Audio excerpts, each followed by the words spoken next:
We first made contact with EDHEC about 8 years ago when it became clear that we had a shared philosophy on DC investment. In particular, splitting the portfolio into return-seeking and liability hedging or income-seeking.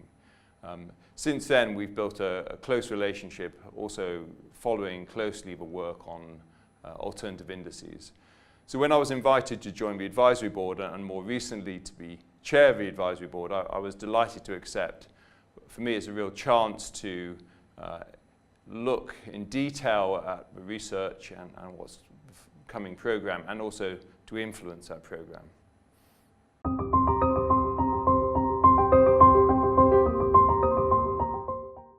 So the key issue in the UK at the moment is freedom and choice, which is basically giving people the opportunity to do pretty well whatever they want with their retirement pots. It's the end of compulsory annuitisation, and also a recognition that retirement is no longer just a cliff edge, but people will work their way into retirement, say moving from part-time work to full retirement. So they need flexibility in the early years, but they also need to know they're not going to outlive their pension income. So that's a real challenge, and it requires people to make decisions, investment decisions, how much money to take out, etc. And I think that's going to be the key issue.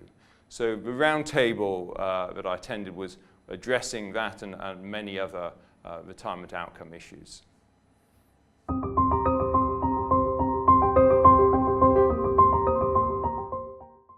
So it's pretty clear that freedom and choice is changing the retirement market, and as a response to that, we developed what we call our retirement income blueprint, which is basically a product concept designed to help people through retirement delivering a sustainable income, and it combines investment growth in the early years with longevity protection towards the end of their retirement.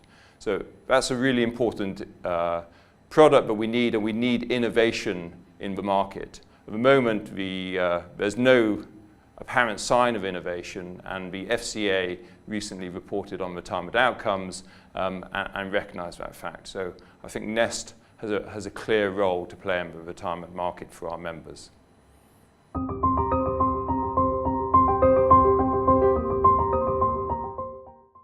So I think EDHEC-Risk has a real role to play. We really value academic research and its input on investment, and the philosophy at EDHEC has been to ensure that research is practical and can be used in the investment process.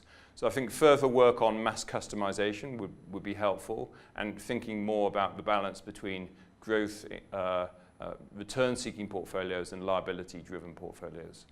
More generally, we think there's further work to do on ESG. We've done a lot of work ourselves on climate-aware investing, and I think EDHEC-Risk could contribute to that debate.